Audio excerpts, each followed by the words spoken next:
Wildfire is a natural element of our forest environment.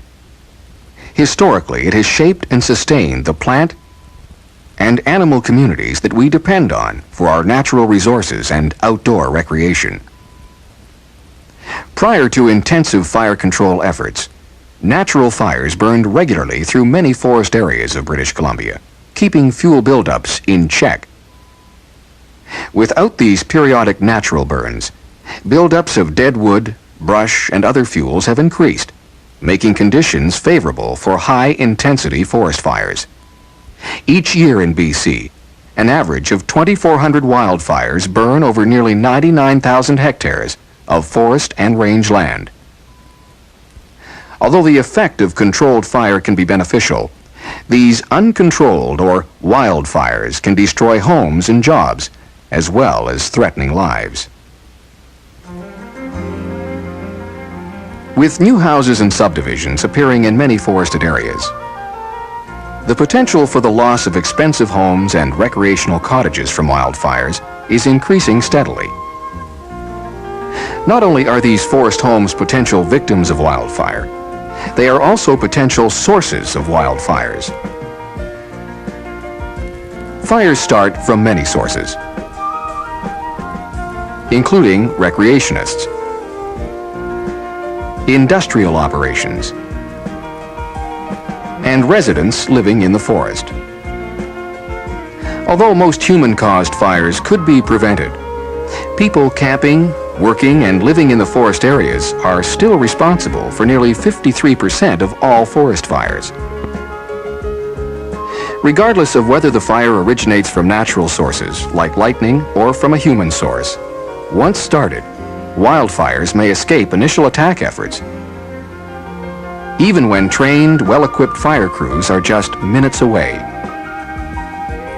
Homeowners and developers must accept the possibility, even the probability of these wildfires, and understand their roles and responsibilities in protecting their financial and personal investments. Let's look at the elements that make up a fire and affect its behavior.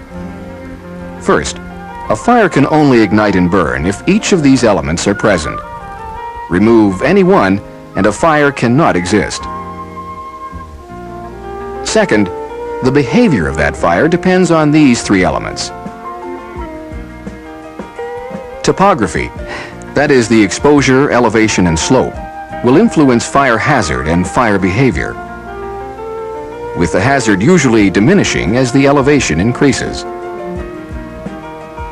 As the slope increases, fires will spread uphill faster, and steep slopes also limit firefighting work. Weather is the most variable and unpredictable of the factors that influence fire behavior. A fire with a wind velocity of 0 to 7 miles per hour behind it will average about 8 acres when controlled, while a fire with gale force winds of 39 to 50 miles per hour pushing it will average up to 3,500 acres before it is brought under control. Sunny exposures raise fuel temperatures and the heat of the surrounding air, and fuels become tinder dry as humidity levels drop. Although there is little, if anything, you can do to alter these weather and topography influences, your best defense is to work at reducing the fuels around your home and property. Fuels consist of any living or dead organic matter on or above the ground. Ground fuels include dead leaves, needles, grass, limbs, downed logs, stumps, and small saplings. Along with shrubs, brush, and small trees, they can provide ground fires with a vertical path up to aerial fuels, which are the living and dead materials in the forest's upper canopy. When this happens, awesome, uncontrollable crown fires may occur.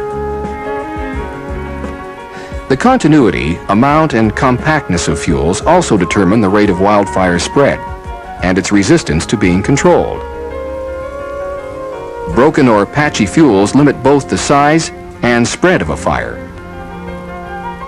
As the amount of fuel available decreases, heat produced by the fire decreases also, allowing it to be brought under control easier. Wildfires burn rapidly in loosely compacted fuels like clearing slash because more oxygen is available to the fire. Compact fuels like stacked wood allow less oxygen to get to the fire, so it burns slower and with less intensity. So what can you do to reduce the fire hazard factors around your home and property? First, if you're planning to build a house, try to avoid constructing in draws or narrow canyons that could become fire chimneys due to uphill drafts. Locate your home and outbuildings on the most level portion of a site and avoid building on any steep slopes. If you live in a house on a steep slope, plan to reduce fuels for a greater distance around your home. Be sure that your home site and subdivision have roads and driveways capable of allowing large, heavy firefighting equipment into the area. Access to your home should include an alternate escape route, should your main route be blocked off by fire. Display road names and house numbers on durable, easy-to-see signs so they are clearly visible from the road to assist fire crews in locating your home and property. In addition to following building codes, residents in forested areas should consider using roofing and building materials that are fire-resistant. Since the threat of a forest fire spreading to your house can be reduced by breaking the continuity of fuels, you should clear a primary fuel break for at least 10 feet around all structures. This fuel break need not be bare soil.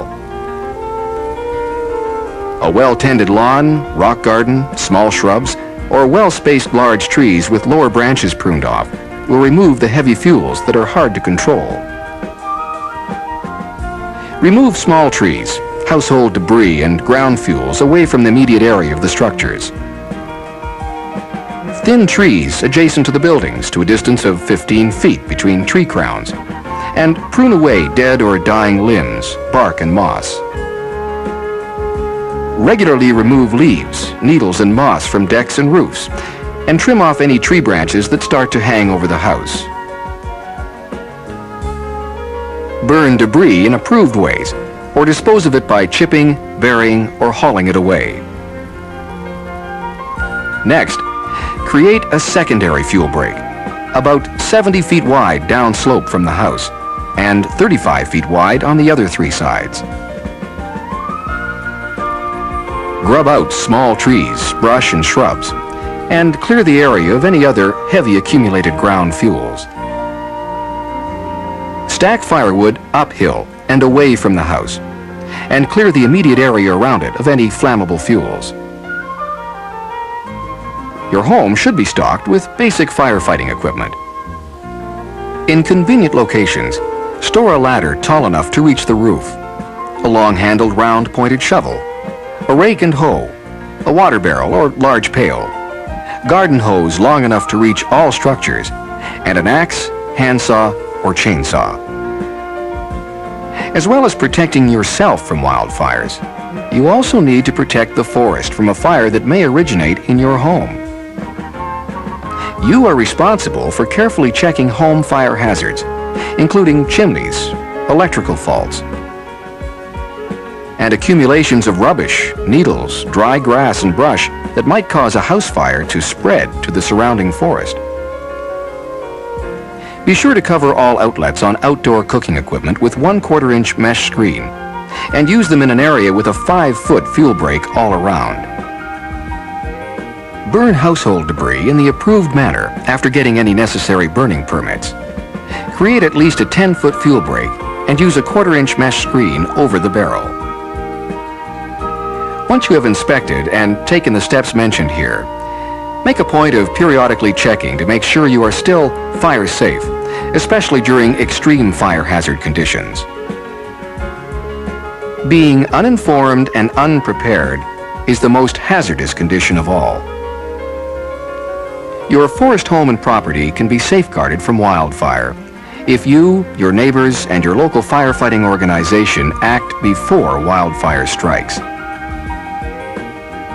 If you have any further questions about forest home safety, please feel free to contact your local Ministry of Forest District office.